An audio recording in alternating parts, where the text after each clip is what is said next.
We've got a few minutes before the second halves in all those 7 o'clock starts get underway, so I think it's only right that finally we've had about an hour now to digest what's been happening in this rapidly changing situation with the European Super League proposed on Sunday night, and it seems 48 hours later on the verge of collapse. Let's just remind you what we know. We know that Manchester City are close to pulling out now, and Chelsea are also following suit. There's been protests outside Stamford Bridge ahead of their game with Brighton tonight. Hundreds of Chelsea fans showing their displeasure at Chelsea's willingness to sign up for the European Super League. The two sides from England we heard were most reluctant to agree, that the word was at the weekend, were Chelsea and Manchester City, and it seems they are the first two to withdraw from their participation. Let's see what the panel make of it all. Tim, let's start with you. Obviously, we await concrete confirmation, and I mentioned before, legal documents have been signed. This could take some time, but what do you make of what you're hearing? Like I thought from the outset, it's not just a cup of tea around the table. They've been having these conversations for a very, very long time, put a lot of time and effort into it. What a waste of time and effort. This is dead in the water. It's a non-starter. Chelsea have shown everyone the way. Man City have followed suit. And they all... What time we got now? Well, 8 o'clock. By the time we're off air at 10 o'clock, there'll be about 5 teams left in it. It will not happen. It's finished. Football people don't want it. Fans don't want it. Players don't want it. Managers don't want it. The decision makers decide that they've got every right to want to better their clubs, go for the finance. But it was the wrong move. There's nothing wrong with our product. We've got the best product in the world, the Premier League. Other leagues, they're looking for something better. They thought this was the gold at the end of the rainbow. Unfortunately, you cannot use the Premier League to better yourself. We have got the best product. Everyone else needs to get in tune with us. We don't need it. We don't want it. It won't happen. And it's looking less and less likely to happen now. Darren, with the news we're receiving, obviously any more developments we'll bring it to you. Were you as convinced as Tim that this was not going to get off the ground? At times, certainly. But obviously, as the reports kind of grumbled on, you thought they might actually do it. But it's today, hopefully, more clubs, as Tim said, will follow suit. But football wins at the end of the day, and it shows. I mean, if we all come together as kind of one and all push something in the same direction, there's no reason why we can't. As I think Patrick Bamford spoke about yesterday, the racism, you know what I mean? All these different issues that we've got, the social injustice, all this, if you come together, look how powerful football is as a collective one. So, but listen, at the end of the day, it's fantastic. Of course, there's going to be a little bit of backlash in terms of these teams at first accepting their invite into the league. But listen, at the end of the day, Chelsea, superb, Abramovich, obviously Manchester City and their owners have come to the right conclusion, which is, as Tim said there, the Premier League is the best league in the world. There was nothing wrong with the Champions League. We love that. If you're the best team in the Premier League, you finish in the top 4, rightly so. You earn your right to get into the Champions League. So at the end of the day, I'm delighted that obviously 2 teams out of the 12 hours started to come around, and hopefully we'll see the rest of the English clubs do the same. Let's bring in Sue Smith on this one. Sue, what do you think, if this is true and these clubs are pulling out, what do you think has made them change their mind? I think just the absolute backlash, the negativity from everybody linked with football, whether it was the fans, the managers, the players. Nobody wanted this, and I think the fact that everybody did come together and spoke about it, I think is a real powerful tool, and it just shows that can happen if you want change, if people come together and say what they're feeling, which everybody did. And I'm just so pleased that it has, and you know, I've got to agree with what Tim said, the fact that 2 have pulled out now. I think by the end of the night, there'll be a lot more following suit. I hope so anyway. And yeah, it's just a good thing to see, because I think we were all...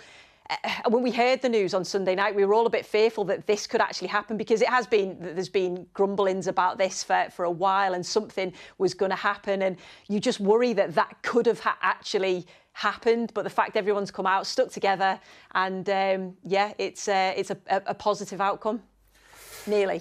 Yeah. I mean, obviously, still a lot to be done, but it does sound that it's going that way. Let's bring Neil Lennon in on this. Neil, interesting to get your take. Firstly, on what you thought of the whole concept anyway, particularly with your former Celtic manager's hat on, the fact that the 2 old firm clubs with 100+ league titles between them didn't even get an invite. Yeah, and it can't be a Super League anyway without the likes of PSG, Bayern Munich, your Benficas. Look, this has been a concept that's been talked about for a long, long time.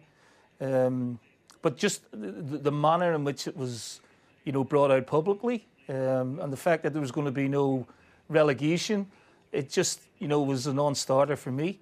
And I don't think the owners of these clubs who, are dominated by money and, power, have really got a depth of feeling of, people around the world in Europe, particularly here in Britain, of how much football means to them, not only for their own clubs, but, the game as a whole in the UK. And already we're seeing, clubs backtracking because, at the minute it's a complete embarrassment for them. As we were hearing from Neil then, just received some information from Sky News, who understand, listen to this, that Ed Woodward, who was one of the driving forces, of course, at Manchester United behind this new Super League, Ed Woodward has stepped down as executive vice chairman of Manchester United. This is just reaching us from Sky News. Ed Woodward has stepped down as executive vice chairman of Manchester United. You should see the faces to my left here. Well, you can see them now stunned. I mean, Tim, you shake your head. What do you make of that? It probably feels like his job. He's pushed so much time and effort into this, with the Glazer family, that his job is untenable at the moment. I mean, the backlash from the fans. I don't think he's the most popular man in town anyway. Commercially, he does a fantastic job, but he's, at Manchester United, you don't have to be a mastermind to be able to be very good at commercial deals at Manchester United Football Club. He's obviously gone heavy and pushed this one forward. It's not materialised. And he feels like his position is untenable, and I would have to agree. It does feel like dominoes. This is just tipping down one after the other now, doesn't it? And that this is going to develop as the evening goes on and into tomorrow. Darren, I just wonder what you think this is going to now mean, assuming this all does disappear as quickly as it arrived. What's this going to mean for the clubs that were involved in this breakaway, particularly the Premier League clubs, the relationship with the fans, the relationship the players have with the owners of these clubs? What state is this going to leave the Premier League in? Well, I mean, that's a good question. You'd have to say, obviously, there's going to be repercussions, I'd have to say, in terms of these 6 clubs going a bit rogue and trying to join this league. And with the fans, it might take some time to kind of repair the damage that's been done. But the fact that they've come to, hopefully, all of them will come to the right decision, eventually they'll get them back on side. I mean, no one, if you've been supporting a team for, I don't know, however long you've been supporting, you've been involved with football, how much you love football, you're going to get back on side. So go down there, support your clubs, and obviously when fans are allowed back in stadium. But it kind of just shows, to be fair, and hopefully it's showing these owners, that's probably one thing, is that they can't go rogue and make decisions on their own and think that they can just get away with it. Doesn't matter how much money they've got. We understand that, obviously, at the top of the major competitions, it's all about money.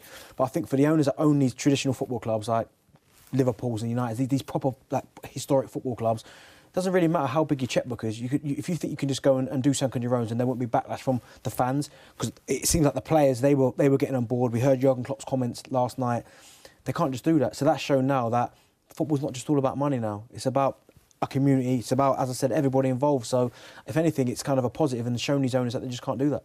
And Jamie, do you think, to an extent, I know you're watching a game, you're second of the night, I'm asking you to multitask even further now here, but do you think maybe the owners of the clubs that were going to break away had underestimated the voice of the fans, the voice of the players and the voice of the managers? I mean, if they did, I find that so naive from them, because you would have thought that someone...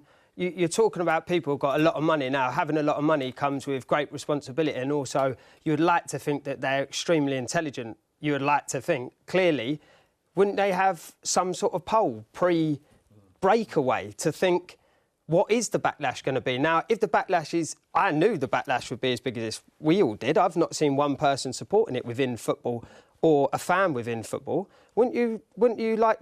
vet it out and see what the reaction's going to be for your club to do that, to see what the reaction is, and then stay behind it. Yeah, but the decision makers are non-football people. Yeah. They're driven by the finances, and they do their best to work for their football clubs to get enough money, and they're right to do that, but not at the expense of the game.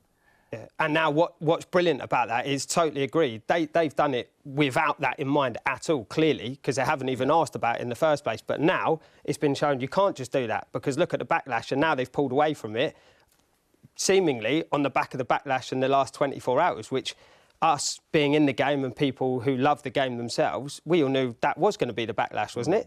Yeah. It seems ridiculously naive to think that they didn't know that that was going to come. Yeah. They've done it and they've pulled out, and it shows, like Darren says, there's a massive collective that comes together in football to show what we actually want in this country, and now it's being shown. And now I think, obviously, the other clubs are going to have to follow suit, because what is it now? I wonder what the backlash is in other countries. Lenny's absolutely right. Without PSG, without Bayern Munich, it cannot be a Super League. You know, but without the Premier League teams, it's not a Super League. Without Man City, without Chelsea now, 100%. and a lot more will follow. Looks like Manchester United will have to follow suit now with Ed Woodward stepping down. I think without the Premier League teams, it's a non-starter anyway. So I just hope that it wasn't our teams who was driving it forward. Well, you asked about the implications in Europe. Another report we're just receiving now, we mentioned Ed Woodward has apparently stepped down as executive vice chairman of Manchester United. Another of the big drivers in Italy was Andrea Agnelli at Juventus, and we're hearing he has left Juventus as well tonight. That's just coming through to me now. Again, that's a report that we've just received. So it does seem to be tumbling down, doesn't it? I mean, the one thing to say, you know, as we wait to see how this unfolds over the next 24 hours, Darren, you know, we heard one unnamed official at one of the 6 Premier League clubs earlier, telling Sky Sports News, unnamed, that UEFA, as a governing body, are not listening to the clubs and are monopolising competitive football. Now, we might take issue with the way they went about what they wanted to achieve here, but do you agree at all with the intent to challenge and change the status quo of European football as it is now? Does it need changing? I don't think it needs changing. And again, I think greed has played its part. But if you're talking about European football, it was perfect as it was. And you could, as I said, you could tell from the fans and the players that how much it meant to them. Champions League, even the Europa, because that's not even been mentioned, to be fair, the Europa, because the knock-on effect it had on that tournament. So, as I said, football has prevailed, but the fact that obviously someone's trying to change a product or completely replace a product, it just doesn't happen like that. As I said, it doesn't really matter. The guys at the top of the tree with all the money, doesn't really matter if they want to change the Champions League or they feel they can kind of oust it. It was never ever going to happen, because you need everyone on board. And as Jamie was saying there, 99% of people, even in football, out of football, didn't agree with this decision. So, as I said, hopefully they can come to the right one.